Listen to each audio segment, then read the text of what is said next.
അടുത്തൊരു TVS Apache RR310 chain sprocket മാറാനും മറ്റു വർക്കുകൾക്കൊക്കെ ആയിട്ട് വന്നതാണ്. അതെങ്ങനെയാണ് ചെയിൻ സ്പ്രോക്കറ്റ് ചേഞ്ച് ചെയ്യുന്നതെന്നുള്ള വിധം ഒന്ന് നമുക്ക് നോക്കാം.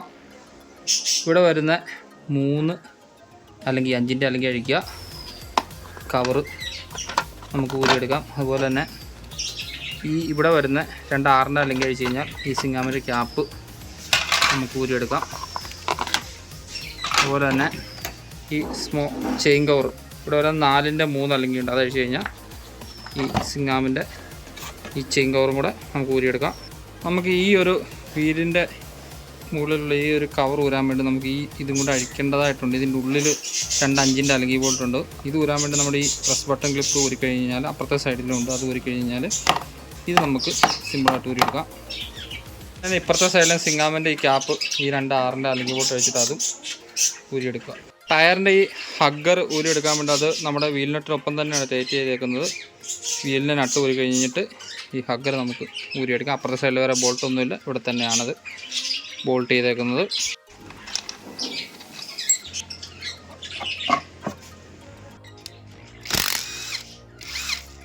സിംഗാമിൻ്റെ പാടൊന്നുമില്ല, അതിൻ്റെ ഒരു പീസ് കഷ്ണം മാത്രമേ ഇരിപ്പുള്ളൂ. പുതിയ സിംഗാമിൻ്റെ പാടൊക്കെ ഇടണം. ഇത് ലോക്കില്ലാത്ത ചെയിനാണ് പുതിയത് വരുന്നത്. കസ്റ്റമർ മേടിച്ചുകൊണ്ട് വന്നതാണ്, റോളോണ്ടാണ് മേടിച്ചുകൊണ്ട് വന്നേക്കുന്നത്.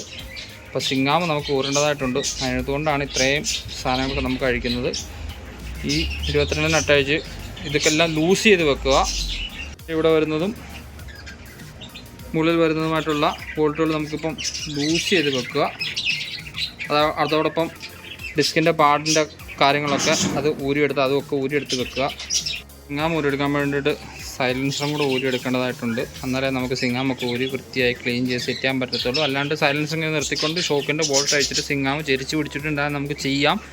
പക്ഷേ വർക്ക് പെർഫെക്റ്റ് ഒരു തൃപ്തി വരാത്തതുകൊണ്ട് സൈലൻസറും കൂടെ ഊരാം. സൈലൻസർ ഊരാൻ ആദ്യം ഓക്സിജൻ സെൻസറിൻ്റെ കണക്ഷൻ നമുക്ക് ഊരി വിട്ടിട്ട് നോർമലി സൈലൻസർ അഴിക്കുന്ന പോലെ സൈലൻസറിൻ്റെ 2 ബോൾട്ട് പിന്നെ ഇവിടുത്തെ ബോൾട്ട് ഊരി സൈലൻസർ സിമ്പിളായിട്ട് ഊരിയെടുക്കാം.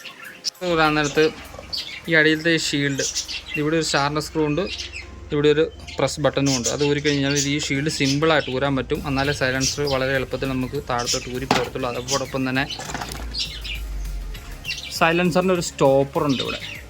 അതായത് ഇത് കയറി കിടക്കുന്ന അതിൻ്റെ ഉള്ളിലാണ്. അത് ഈ 5-ൻ്റെ അല്ലെങ്കിൽ 2 ലൂസ് ചെയ്ത് കഴിഞ്ഞാൽ ഇതിങ്ങനെ വെറുതെ ഇങ്ങോട്ട് പോയി. അതുകൊണ്ട് ഊരിയാലേ സൈലൻസർ നമുക്ക് ഫ്രീ ആയിട്ട് ഊരിയെടുക്കാൻ പറ്റത്തുള്ളൂ. RR310 ഡിസ്ക് വാർഡും വന്നിട്ട് നമ്മുടെ 220 പൾസറിൻ്റെ അതേ സെയിം ഡിസ്ക് വാർഡ് തന്നെയാണ്, വ്യത്യാസമൊന്നുമില്ല. ഞാൻ അടിയിൽ ഇതേപോലെ സ്റ്റാൻഡ് 2 സപ്പോർട്ടിന് കൊടുത്തിട്ടാണ് സിംഗാം ഊരിയെടുത്തിരിക്കുന്നത്. ഓക്കെ. ചെയിൻ സ്റ്റോക്കിൻ്റെ വില വന്നിട്ട് 4050 രൂപ. കസ്റ്റമർ മേടിച്ച് കൊണ്ടിട്ട് വന്നതാണ്. ചെയിൻ പാഡിൻ്റെ വില വന്നിട്ട് 364 രൂപ. N7090090 pad number. Wheel damper വന്നിട്ട് N7110320 139 രൂപ. ഇത്രയും 3 പീസ് വരുന്നുണ്ട് വീൽ ഡാമ്പർ. സിംഗാമ്പാട് TVSൻ്റെ കവറിനാണെങ്കിലും പ്രൊഡക്ഷൻ BMW ആണ്. BMWൻ്റെ ബാഡ്ജിങ് ഒക്കെ അതിലുണ്ട്. സ്പ്രോക്കറ്റ് വെയറിങ് ഊരാകുമ്പോൾ പ്രത്യേകം ശ്രദ്ധിക്കുക. ഇതിൻ്റെ ഉള്ളിൽ സ്പ്രോക്കറ്റ് ഹബിൻ്റെ ഓയിൽ സീലിനുള്ള ഒരു സർക്ലിപ്പ് ഉണ്ട്. അത് ഊരിയെടുത്ത് കഴിഞ്ഞാൽ മാത്രമേ നമുക്ക് സ്പ്രോക്കറ്റ് വെയറിങ് ഊരിയെടുക്കാൻ പറ്റത്തുള്ളൂ. സ്പ്രോക്കറ്റ് വെയറിങ്ങിൻ്റെ നമ്പർ വന്നിട്ട് 6205 ആണ്.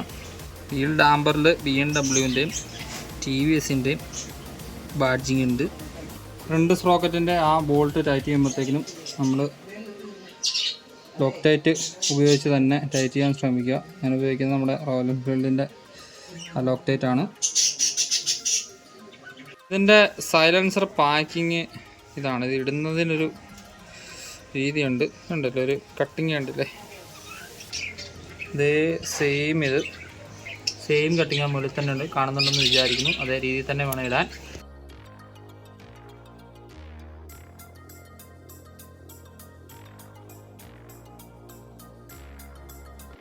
അപ്പാച്ചി RR310 ഇതിൻ്റെ ചെയിൻ സ്പ്രോക്കറ്റ് മാറുക എന്ന് വെച്ചാൽ വലിയ സമയം പോകുന്ന പരിപാടിയൊന്നുമല്ല. നോർമൽ വണ്ടികൾ പോലെ തന്നെയാണ്, വലിയ പാട് പിടിച്ച പരിപാടിയൊന്നുമില്ല. അപ്പോൾ എല്ലാ ആശാന്മാരും ചെറിയൊരു അറിവിലേക്കായിട്ട് പങ്കുവയ്ക്കുന്നു. ശരണാണ് എറണാകുളത്തു നിന്നും.